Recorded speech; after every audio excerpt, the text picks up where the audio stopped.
akan langsung bertanya apakah benar hal-hal yang dikatakan oleh Robby Abbas kepada Aiko ya. Pertama adalah Aiko ini katanya tukang pijit. Plus. Plus katanya. Benar tidak Anda tukang pijit plus? Enggak. Apa buktinya? Apa buktinya? Ya. Dia harus membuktikan. Dia yang harus buktikan. Dia harus buktikan, gitu loh. Kok Anda marahnya sama dia. saya sih? Bukan. Oh, dia Pelampiasan. Oh, pelampiasan. Dia harus membuktikan ya. Jadi Anda bukan tukang pijit plus? Bukan. Oke. Tapi kenapa di apa itu? Itu apa sih? Chat atau apa sih? Instagram. Oh, Chat. DM-an. Kenapa di situ Aiko terlihat takut? Bukan takut. Jadi gini loh. Kalau kita lawan, nanti malah dia ngomongnya ngelantur ke sana sini gitu loh. Contoh dia ngelantur. Dia bilang kenal saya tahun 90-an. Ya. Saya lahir tahun 89. 99 aja. Berapa coba? 11 tahun. 11. Nah. Ya, 10 tahun. Belum dong, saya masih di Medan waktu itu. Saya ke Jakarta itu 2008, 2007 selesai SMA. Artinya tidak kenal Tidak. pada saat usia itu. Nah, Oke. Nah, kenapa kok bisa nuduh Anda tukang pijit? nggak tahu. Ya ini kayak saya laporkan motif dia apa, soalnya di situ ada kata-kata royalty. Awalnya kenapa sih bisa kayak begitu tiba-tiba dia DM kamu tuh? Ketemu dulu atau gimana? Komen di Instagramnya aku. Tuh ngomongnya enggak. Nah itu aku belum sempet capture yang ada plus-plusnya itu. Awalnya dia komen, nggak kok tiba-tiba nyerang kamu? Nggak ngerti. Nggak ada angin, nggak ada hujan. Kita tuh udah lost contact banget 3 atau 4 tahun yang lalu. Terus nggak ketemu lagi? Enggak. Terakhir ketemu? Di Beer Garden. Kapan itu? 3-4 tahun yang lalu. Ya kan dia bilang bahwa pura-pura tidak kenal apa segala. Iya. Kan dia bilang di media itu beberapa bulan yang lalu. Saya bilang itu adalah beberapa tahun yang lalu. Bukan beberapa bulan. Dan kau memang pura-pura tidak kenal? Pura-pura tidak kenal tapi aku nyamperin dia, sorry kak. Aku dengan satpam gitu loh.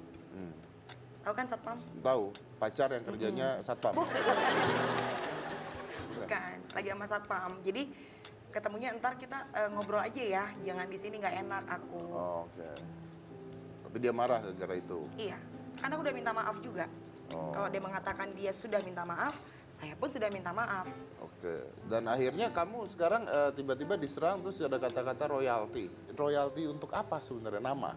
Iya kan di situ dia jelas-jelas meminta namamu itu membawa hoki buatmu, dibilang kan.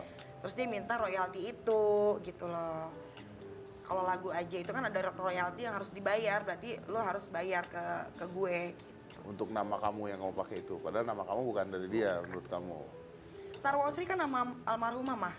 Nah, terus kamu kan di situ mengatakan mau kekeluargaan. Kenapa jadinya laporan polisi? Kalau dia mau mengklarifikasi dan membersihkan nama saya. Akhirnya dia preskon. Setelah dia preskon, kita bikin laporan. Dia preskon berarti udah membersihkan? Enggak. Dia minta maafnya tapi dalam tanda kutip gitu loh. Nggak tulus.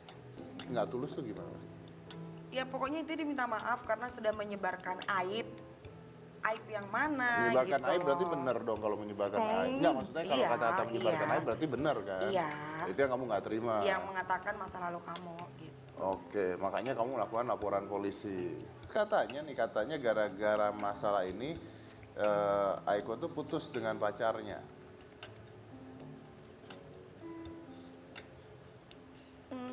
Lagi nggak baik aja hubungannya. Lagi nggak baik, tapi belum putus.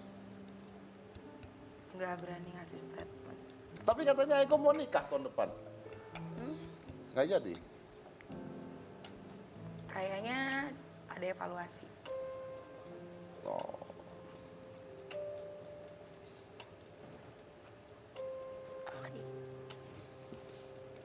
Gara-gara ini? Gara-gara ini? Enggak juga sih. Tapi ini juga membuat efek. Sedikit banyak.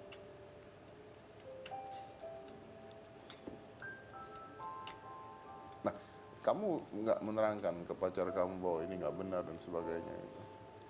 Aku udah malu duluan gitu loh, maksudnya sebelum aku membuktikan, sama kayak keluarga aku juga, aku bilang kasih aku kesempatan untuk ngebuktiin semuanya, jangan bebankan aku dengan pertanyaan-pertanyaan. Ya, tapi sulit ya karena dia udah ngomong kemana-mana, udah sebar kemana-mana ya. Jadi gimana kalau keluarga? Ya keluarga tadi begitu saya kasih statement pertama awal nanya, banyak banget yang nanya.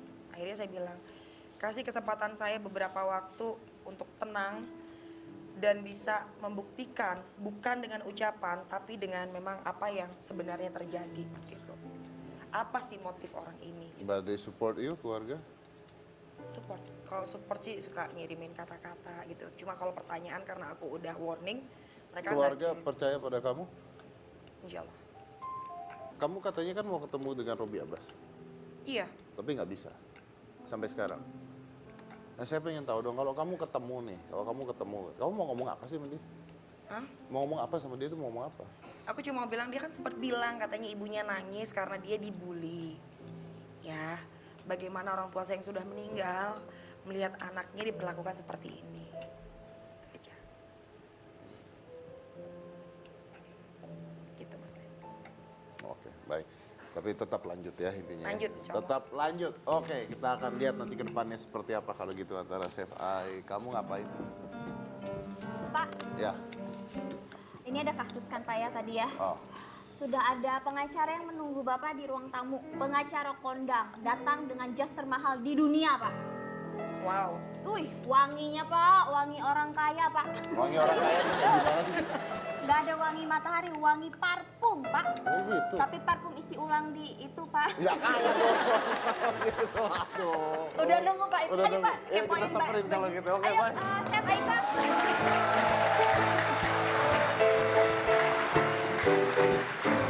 Hai Om. Halo Om. Bang Otman, apa kabar Bang Otman?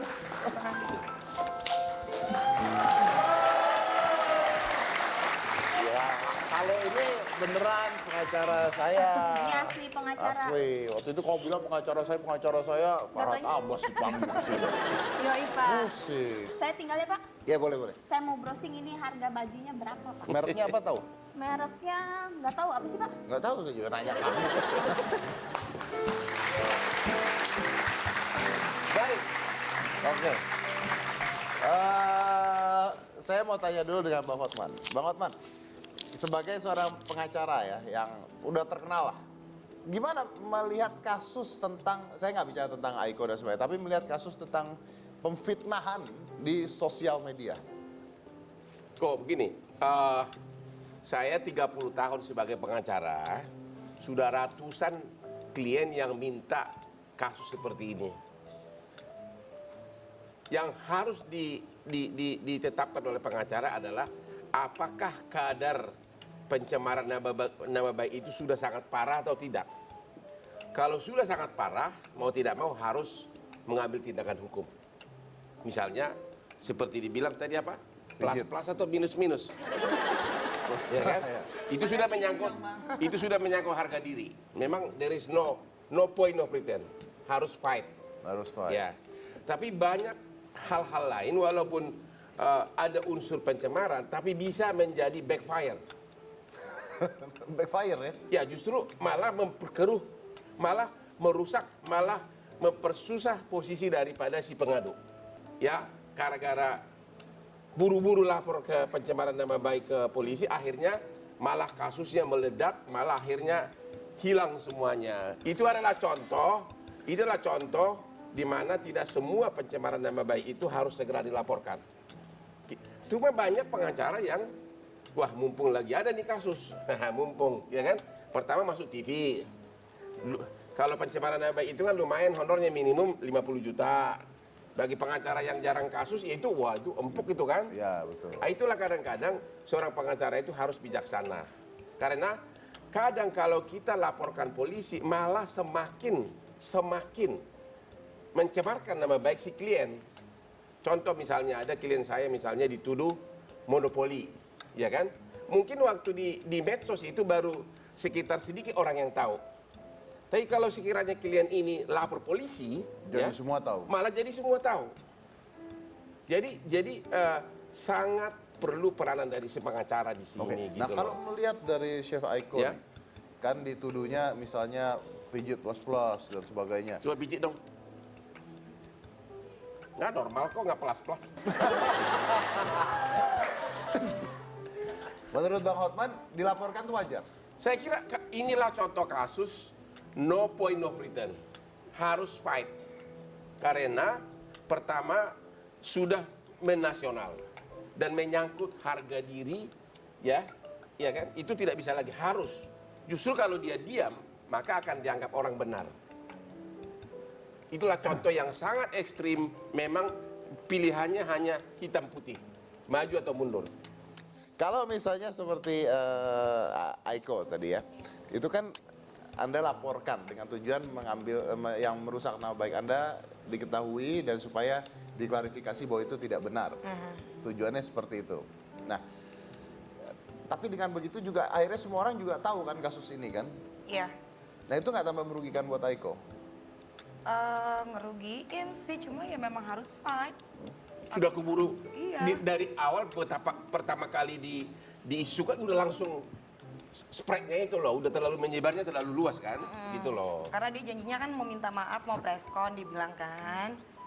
Saya akan preskon dan saya akan mengembalikan nama baik Oke. kamu, dia bilang gitu. Tapi ngomongnya ke manajer. Oke, kalau gitu saya mau tanya lagi, definisi fitnah itu apa Bang Hotman? Definisi fitnah adalah kalau kita menuduh seseorang melakukan perbuatan tercela atau perbuatan pidana yang kenyataannya tidak benar. Itu kira-kira. Ya. Misalnya dia pijit plus-plus, karena kalau pijit plus-plus maksudnya itu sudah bukan hanya mijitnya doang. Plus-plusnya itu. Sudah yang lain-lainnya itu loh, plus-plusnya itu loh. Lu tahu nggak plus-plusnya maksudnya? Enggak. Hah? Enggak. Nggak tahu? Enggak. Sama kita.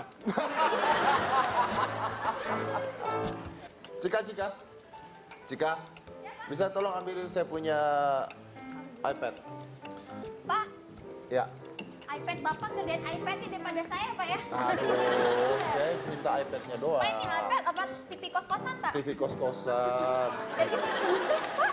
Wih, mahal ini, Pak. Saya ininya aja deh, nggak apa? Ya, Tapi nggak ada lihat. ini dia kita kita mau tanya tentang ini. Banyak pengacara, nah ini bisa dibaca nih. Banyak pengacara belum ikut teks amnesti. Sri Mulyani minta bantuan Hotman Paris. Menteri Keuangan. Menteri minta bantuan Hotman Paris. Ini fitnah atau benar, Bang? Oh itu benar. Oh, ini benar. Benar. Ini benar. Benar. Berarti, Di Hotel Borobudur oke. diminta. Artinya Anda itu pengacara yang taat pajak, Saya memilih yang paling menguntungkan untuk diriku. yaitu Karena teks amnesti cuma 2%, sedangkan tarif normal kan 30%. Ya saya orang bodoh manapun akan memilih 2% atau 30%. Jadi saya bukan karena saya nggak mau munafik kok, dari dulu saya nggak munafik. Saya nggak sok-sok taat pajak karena kebetulan saya selama 30 tahun sebagai lawyer sudah ratusan properti yang saya beli, ya.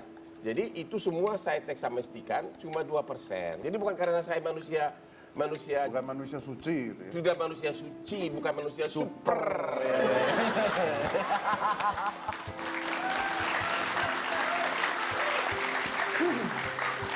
Tapi gini Dika, ini coba kamu hitung nih, ini Ya, Pak, menarik nih. Jadi uang tebusan periode 1, ini wajib pajak profesi pengacara.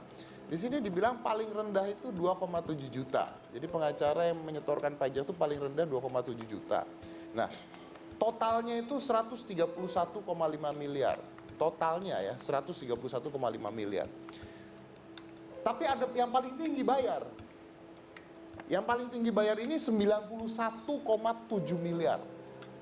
Berarti kan ini lebih dari setengahnya 131 miliar. Jadi ada pengacara yang bayar 91,7 miliar. Oh my God, uang tuh, Pak. Iya, bayar pajak kemarin itu teks amnesti. Ini kira-kira Anda bukan?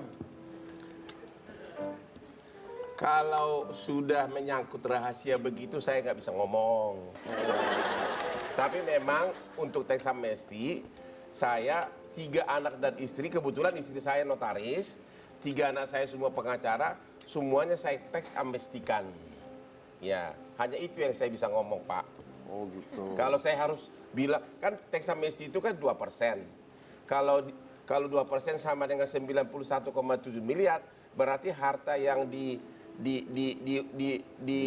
Klaim. teks amnestikan yang dibuka adalah kali 50 berarti berapa itu?